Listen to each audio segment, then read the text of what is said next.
Namaste everyone. This video is about simple, compound and complex sentences. आता हे types of sentences आहेत based on their structure. Structure कसं आहे त्याच्यावर आधारित हे सेंटेन्सेस आहेत. Classification of sentences based on their structure. Structure जे आहे त्यावरून त्याचे 3 प्रकार पडतात सेंटेन्सेसचे. सिम्पल सेंटेन्स, कंपाऊंड सेंटेन्स आणि कॉम्प्लेक्स सेंटेन्स. सो आता यामध्ये बघूया आपण सिम्पल म्हणजे काय, कंपाऊंड म्हणजे काय आणि कॉम्प्लेक्स म्हणजे काय. सिम्पल सेंटेन्समध्ये पहा, one subject plus one finite verb. एक सब्जेक्ट असतो आणि एकच फायनाईट व्हर्ब असतं. आपल्याला फायनाईट आणि नॉन फायनाईट व्हर्ब हे आपण व्हर्बमध्ये बघितलेलं आहे आणि याशिवाय व्हॉइसमध्ये पण बघितलेलं आहे. फायनाईट व्हर्ब म्हणजे ज्यामुळे आपल्याला टेन्स कळतो ते व्हर्ब्स, त्याला आपण फायनाईट व्हर्ब्स म्हणतो. One subject plus one finite verb म्हणजे एकच सब्जेक्ट असतो आणि एकच व्हर्ब असतं. ॲक्च्युली सब्जेक्टची सुद्धा गरज नसते. In English or in any language only verb can be a sentence. नुसतं व्हर्ब म्हणलं तरी ते सेंटेन्स असतं. गो असं म्हणलं तरी ते पूर्ण सेंटेन्स झालेलं असतं. पण या ठिकाणी आपल्याला समजण्यासाठी आपण सब्जेक्ट आणि व्हर्ब असं दोन्हीचाही लक्षात घेतलं आहे. कारण सेंटेन्स म्हणलं की आपल्याला सब्जेक्ट व्हर्ब असं स्ट्रक्चर ऐकायला माहिती असतं किंवा तसंच आपण गृहीत धरतो. म्हणून आपण इथे लिहिलं आहे असं one subject plus one finite verb. म्हणजे जेव्हा एकच व्हर्ब असतं त्यावेळेस त्याला सिम्पल सेंटेन्स म्हणायचं आहे. कंपाऊंड सेंटेन्स काय आहे, to or more subject plus two or more finite verbs. एक किंवा एकापेक्षा, दोन किंवा दोनपेक्षा जास्त जर व्हर्ब्स असतील म्हणजे दोनपेक्षा जास्त जर क्रिया असतील आणि नुसते त्या क्रिया नसतात तर पुढं काय हे आपण नंतर बघणार आहोत. पण इथं एक असतं व्हर्ब, तर या ठिकाणी दोन किंवा त्यापेक्षा जास्त असतात. या ठिकाणी पण म्हणजे कॉम्प्लेक्स सेंटेन्समध्ये पण दोनपेक्षा जास्त असतात. मग या दोन्हीमध्ये डिफरन्स काय आहे, कारण सिम्पल सेंटेन्समध्ये तर एकच व्हर्ब आहे त्यामुळे ते आपल्याला लक्षात आलेलं आहे. तर मग या दोन्हीत फरक काय आहे, तर याच्यामध्ये जे आहे ना तर हा इंडिपेंडंट क्लॉज असतो. म्हणजे आपल्याला आता क्लॉज म्हणजे काय हेही माहिती आहे. Clause is a short sentence. एखादं जे शॉर्ट सेंटेन्स असतं ज्याच्यामध्ये सब्जेक्ट आणि व्हर्ब आहे तर त्याला आपण क्लॉज म्हणतो. म्हणजे सेंटेन्सला क्लॉज म्हणलं तरी थोडक्यात लक्षात ठेवायचं आहे सेंटेन्स इज क्लॉज. मग एकच क्लॉज असतो आणि तो इंडिपेंडंट असतो. इंडिपेंडंट म्हणजेच काय की तो सेन्सिबल असतो. इंडिपेंडंट मिनिंग असतं त्याला, त्यावेळेस त्याला आपण इंडिपेंडंट क्लॉज म्हणतो. मग सिम्पल सेंटेन्समध्ये काय एकच असतं, एकच सेंटेन्स असतं. पण कंपाऊंड सेंटेन्समध्ये काय असतात, दोन किंवा त्यापेक्षा जास्त इंडिपेंडंट क्लॉजेस असतात. दोन क्लॉजेस तर असतात किंवा दोनपेक्षा जास्त असतात पण ते दोन्हीही इंडिपेंडंट असतात. आणि कॉम्प्लेक्स सेंटेन्समध्ये दोन किंवा दोनपेक्षा जास्त असतात पण त्यातला एक इंडिपेंडंट असतो, दुसरा जो असतो किंवा आणखी जे बाकीचे असतात ते डिपेंडंट असतात म्हणजे अवलंबून असणारे असतात. डिपेंडंट क्लॉज कोणाला म्हणतात की ज्याला इंडिपेंडंटली मिनिंग नाही. जर त्याला आपण नुसतं जर तो क्लॉज बोललो तर त्याला काही तो मिनिंगलेस असतो, त्याला मिनिंग नसतं, त्यावेळेस त्याला आपण डिपेंडंट क्लॉज असं म्हणतो. परत एकदा बघूया, सिम्पल सेंटेन्समध्ये एकच क्लॉज असतो, इंडिपेंडंट क्लॉज. आता क्लॉज म्हणजे सेंटेन्स आणि व्हर्बशिवाय सेंटेन्स पूर्ण होत नाही. त्यामुळे आता हे थोडं वरचं आपण विसरूया. इथून लक्षात ठेवायचं आहे. लक्षात ठेवायचं हे लक्षात ठेवायचंच आहे पण यापेक्षा हे लक्षात ठेवलं तर हे त्याच्यामध्ये इन्क्लुडेड आहे. कारण व्हर्ब आहे म्हणजेच एक काय झालं, सेंटेन्स तयार झालेलं असतं. सिम्पल सेंटेन्समध्ये एक इंडिपेंडंट क्लॉज असतो. कंपाऊंडमध्ये दोनपेक्षा जास्त असतात पण ते दोन्ही इंडिपेंडंट असतात. आणि कॉम्प्लेक्समध्ये दोनपेक्षा जास्त असतात, दोन किंवा दोनपेक्षा जास्त असतात पण त्यातला एकच इंडिपेंडंट असतो आणि एक डिपेंडंट असतो त्याच्यावर. डिपेंडंट म्हणजेच त्याला आपण सबऑर्डिनेट क्लॉज म्हणतो. आता या ठिकाणी जे दोन इंडिपेंडंट क्लॉजेस असतात कंपाऊंडमधले तर ते कशाने जोडलेले असतात, तर कोऑर्डिनेटिंग कंजंक्शननी. आणि यामधले क्लॉजेस कशाने जोडलेले असतात, तर सबऑर्डिनेटिंग कंजंक्शननी. तर आपण कोऑर्डिनेटिंग आणि सबऑर्डिनेटिंग कंजंक्शन कोणते आणि ते का म्हणतात हे आपण कंजंक्शनच्या व्हिडिओमध्ये बघितलेलं आहे. आपण परत एकदा मागे जाऊन तो व्हिडिओ तुम्ही बघू शकता जर कन्फ्युजन असेल तर. तर हे कोऑर्डिनेटिंग कंजंक्शन कोणते आहेत, तर for, and, not, nor, but, or, eight, so, steel, as well as. हे कोऑर्डिनेटिंग कंजंक्शननी हे दोन इंडिपेंडंट क्लॉजेस जोडलेले असतात. आणि इथे सबऑर्डिनेटिंग कंजंक्शननी एक डिपेंडंट आणि एक इंडिपेंडंट क्लॉज जोडलेला असतो. असे कंजंक्शन्स कोणते आहेत, तर when, while, who, which, where, before, since, as, if, because, that आणि दॅन. यापेक्षाही काही अधिक आहेत पण याच्यामध्ये लक्षात ठेवायचे की एक डिपेंडंट आणि एक इंडिपेंडंट असतो. आता ते ओळखायचे कसे, तर यासाठी आपण थोडीशी एक ॲक्टिव्हिटी घेऊया आणि त्यानंतर लगेच याची प्रॅक्टिस बघूया. राम, माय फ्रेंड इज व्हेरी क्लेवर. पहिले आपल्याला काय करायचं, याच्यामधलं व्हर्ब ओळखायचं. व्हर्ब कोणता आहे? हे व्हर्ब आहे. सब्जेक्ट काय आहे? राम माय फ्रेंड. कारण ह्या व्हर्बच्या आधीचा सगळा सब्जेक्ट असतो आणि व्हर्बला धरून सगळं काय असतं? प्रेडिकेट. हे आपल्याला माहिती आहे आता. त्यामुळे हे झालं व्हर्ब आणि हा झाला सब्जेक्ट. आता एकच व्हर्ब आहे, याच्यामध्ये अजून एक व्हर्ब आहे का? नाही. म्हणून याला काय म्हणू आपण? Simple sentence. मी इथं नुसतं सिम्पल लिहिते, सिम्पल सेंटेन्स. ठीक आहे. त्यानंतर दुसरा सेंटेन्स बघूया. Ram is my friend and he is clever. Ram is my friend and he is clever. यामध्ये एक कंजंक्शन आहे अँड. अँड हे कोणतं कंजंक्शन आहे? तर कोऑर्डिनेटिंग आहे.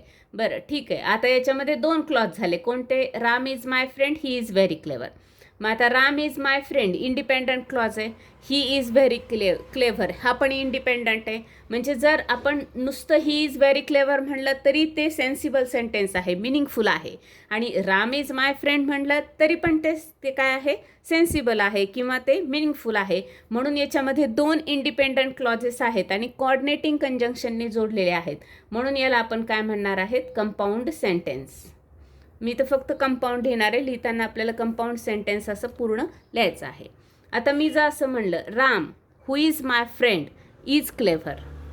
आता हू हे सबऑर्डिनेटिंग कंजंक्शन आहे आणि हू इज माय फ्रेंड हा काय झालेला आहे? क्लॉज झाला आहे. आता दोन क्लॉज कोणते झाले यामध्ये? तर राम इज क्लेव्हर आणि हू इज माय फ्रेंड असे दोन क्लॉज झाले. किंवा त्यासारखंच हे खाली एक वाक्य आहे, हे पण कॉम्प्लेक्स आहे, हे पण कॉम्प्लेक्स आहे, फक्त त्याचं स्वरूप वेगळं आहे. Ram is my friend who is clever. म्हणजे या ठिकाणी सुद्धा हू इज क्लेव्हर हा एक क्लॉज झाला आणि राम इज माय फ्रेंड हा एक क्लॉज झाला. कंजंक्शन ओळखून त्याला जोडून असलेला जो क्लॉज असतो तो सबऑर्डिनेटिंग क्लॉज असतो, सबऑर्डिनेट क्लॉज असतो. मग हू इज माय फ्रेंड हा काय झाला? डिपेंडंट झाला. का डिपेंडंट आहे? कारण याला मिनिंग आहे का? नुसतं मी म्हणलं हू इज माय फ्रेंड, याला अर्थ आहे का? काही नाही. हू इज क्लेव्हर अर्थ आहे का? नाही. पण याला जर जोडून घेतलं तर ह्या शब्दाला अर्थ, ह्या वाक्याला अर्थ प्राप्त होतो, ह्या क्लॉजला अर्थ प्राप्त होतो. म्हणून हे झाले आहेत डिपेंडंट क्लॉज. आणि मेन क्लॉज किंवा इंडिपेंडंट क्लॉज कोणते झाले आहेत? राम इज क्लेव्हर किंवा राम इज माय फ्रेंड हे. त्यामुळं मग हे दोन क्लॉज आहेत, पण ते कशाने जोडले? सबऑर्डिनेटिंग कंजंक्शनने जोडलेले आहेत. आणि त्यातला एक जो आहे तो इंडिपेंडंट आहे आणि एक जो आहे तो डिपेंडंट आहे. म्हणून हे दोन्ही सेंटेन्स जे आहेत ते काय आहेत? कॉम्प्लेक्स सेंटेन्सेस आहेत, कॉम्प्लेक्स प्रकारचे सेंटेन्सेस आहेत. आता लगेच आपण काय करूया? Identify the type of sentence ही काय ॲक्टिव्हिटी लगेच घेऊया, म्हणजे लक्षात येईल आपल्याला की कसे ओळखायचे आहेत. The zoo closes at 7 PM. हे एक सरळ सेंटेन्स आहे, एकच व्हर्ब आहे, फायनाईट व्हर्ब. हे झालं सिम्पल. याच्यामध्ये काही विचार करण्याची गरज नाही कारण दोन क्लॉज नाहीच आहेत. यामध्ये दोन क्लॉज आहेत. दोन क्लॉज ओळखण्यासाठी दोन व्हर्ब असायला पाहिजेत. हा हे एक वर्ब आहे, हे एक वर्ब आहे. सबऑर्डिनेटिंग कंजंक्शन आलेलं आहे. I read a story which was very interesting. हा इंडिपेंडंट क्लॉज, हा त्याच्यावर डिपेंड असलेला क्लॉज, डिपेंडंट असलेला आहे. म्हणून हे काय झालेलं आहे? सेंटेन्स कॉम्प्लेक्स सेंटेन्स झालेलं आहे. Listen carefully and read aloud. Listen carefully and read aloud. Listen carefully हा एक क्लॉज आहे आणि रीड अलाउड हा एक क्लॉज आहे. अँड हे काय आहे? कोऑर्डिनेटिंग कंजंक्शन आहे. कोऑर्डिनेटिंग कंजंक्शन आहे, दोन इंडिपेंडंट क्लॉज आहेत. म्हणून काय झालेलं आहे? हे कंपाऊंड झालेलं आहे, कंपाऊंड सेंटेन्स. नेक्स्ट बघूया. Sita loves playing with her kittens, snowball and cupcake. Loves हे एकच व्हर्ब आहे त्याच्यामध्ये. जेव्हा एकच आणि इंडिपेंडंट असतं त्यावेळेस ते आहे सिम्पल सेंटेन्स. यामध्ये फार विचार करायची गरज नाही. आणखी काही सेंटेन्सेसचा आज आपल्याला विचार करायचा आहे. नेक्स्ट बघूया आपण. Ram could not participate in the competition as he had sprained his elbow. As he had sprained his elbow. हा काय झालेला आहे? सबऑर्डिनेट क्लॉज किंवा हा डिपेंडंट क्लॉज आणि सबऑर्डिनेटिंग कंजंक्शन आहे ॲज. म्हणून हे काय? हे इंडिपेंडंट आहे पण हे सेंटेन्स डिपेंडंट आहे. म्हणून हे झालं कॉम्प्लेक्स. एक इंडिपेंडंट एक डिपेंडंट असलं की ते कॉम्प्लेक्स सेंटेन्स असतं. सीता वॉश्ड हर ड्रेसेस ॲज वेल ॲज प्रेस्ड देम. बघा आता वॉश्ड अँड प्रेस्ड दोन व्हर्ब आले म्हणजे दोन सेंटेन्स, पण दोन सेपरेट आहेत. ॲज वेल ॲज हे कोऑर्डिनेटिंग कंजंक्शन आहे. म्हणून हा हे झालं कंपाऊंड सेंटेन्स. नेक्स्ट बघूया आपण. You can play in the park or you can go swimming. Play आणि go. You can play, you can go. दोन सेपरेट सेंटेन्स आहेत, ऑरनी जोडलेले आहेत, म्हणून ते आहे कंपाऊंड सेंटेन्स.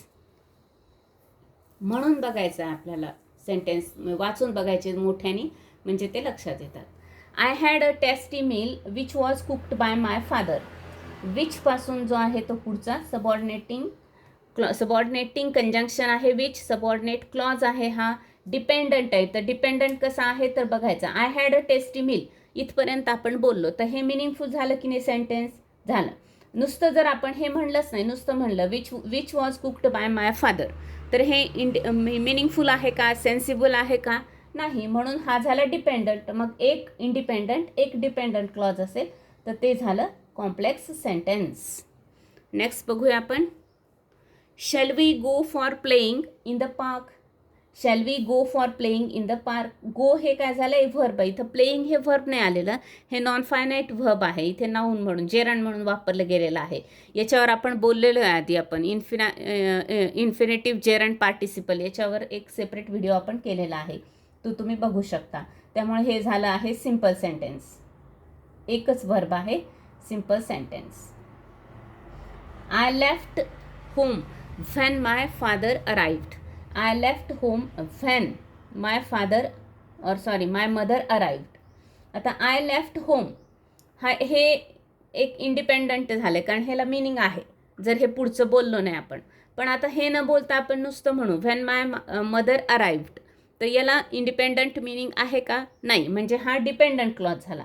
एक इंडिपेंडंट एक डिपेंडंट व्हेन ह्या सबऑर्डिनेटिंग कंजंक्शननी जोडलेले आहेत, म्हणून हे झालं कॉम्प्लेक्स सेंटेन्स. नेक्स्ट बघूया आपण.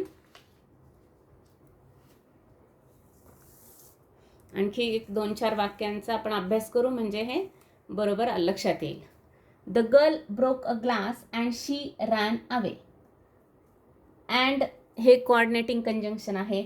ब्रोक आणि रॅन हे दोन व्हर्ब घेतलेले आहेत. The girl broke a glass independent sentence आहे, मिनिंगफुल आहे. She ran away independent sentence आहे, मिनिंगफुल आहे, आणि कोऑर्डिनेटिंग कंजंक्शनने जोडलेलं आहे, म्हणून हे झालं compound sentence. Even though there was a train accident no one was hurt. Even though there was a train accident no one was hurt. आता इव्हन दो याने हे काय झालेलं आहे, सबऑर्डिनेटिंग कंजंक्शन आहे. हे सुरुवातीला पण येतो हा क्लॉज, असं नाही आहे की मध्येच येतं हे सबऑर्डिनेटिंग कंजंक्शन, असं काही नाही. ते सुरुवातीला पण येऊ शकतं किंवा मध्ये पण येऊ शकतं. नो वन वॉज हर्ट हे बरोबर आहे, मिनिंगफुल आहे. पण मी जर नुसतं असं म्हणलं even though there was a train accident, हे पूर्ण होत नाही वाक्य, मिनिंगफुल होत नाही. म्हणून हे झालेलं आहे सबऑर्डिनेट क्लॉज किंवा हा डिपेंडंट क्लॉज आहे, म्हणून हे कॉम्प्लेक्स सेंटेन्स झाले आहे. I need black pen for exam but I only have blue pen. I need black pen for exam but I only have blue pen.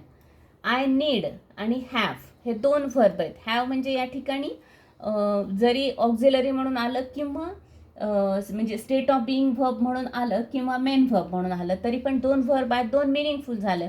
I only have blue pen meaningful sentence आहे. I need black pen for exam meaningful sentence आहे. But हे काय आहे, coordinating conjunction आहे, म्हणून दोन्हीही independent clause असतील आणि कोऑर्डिनेटिंग कंजंक्शनने जोडले असतील तर ते आहे कंपाऊंड सेंटेन्स. लास्ट वन बघूया. We went to jungle where we collected. व्हेअरला अंडरलाईन करून घेऊया आपण आधी. We collected seeds cones and leaves for our project. आता व्हेअर हे सबऑर्डिनेटिंग कंजंक्शन आहे आणि हा जोडलेला क्लॉज आहे, ह्याला इंडिपेंडंट मिनिंग आहे का बघू आपण. नुसतं बोललो आपण where we collected seeds cones and leaves for our project, meaningless. पण मी म्हटलं नुसतं we went to jungle full stop, meaningful आहे. एक इंडिपेंडंट एक डिपेंडंट क्लॉज कशाने जोडला आहे, व्हेअर ह्या सबऑर्डिनेटिंग कंजंक्शननी, म्हणून हे झालेलं आहे कॉम्प्लेक्स सेंटेन्स. तर identify the type of sentence अशी एक ॲक्टिव्हिटी आपल्याला पेपरला किंवा एक्झाममध्ये येऊ शकते.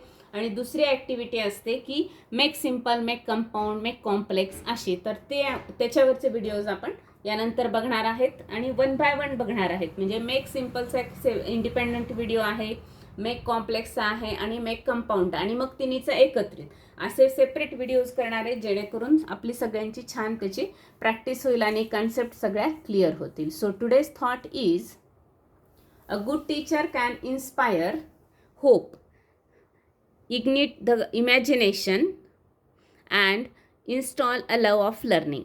गुड टीचर कोणाला म्हणतात तर की जो होप इन्स्पायर करतो, म्हणजे आशा विद्यार्थ्यांमध्ये आशा जागवतो, त्यांच्या इमॅजिनेशनला सपोर्ट करतो किंवा प्रोव्होक करतो, इमॅजिनेशन करण्यासाठी त्यांना स्टिम्युलेट करतो आणि लव ऑफ लर्निंग इन्स्टॉल करतो, म्हणजे त्यांच्यामध्ये अध्ययनाचे प्रेम निर्माण करतो. असा जो टीचर आहे तोच गुड टीचर असतो.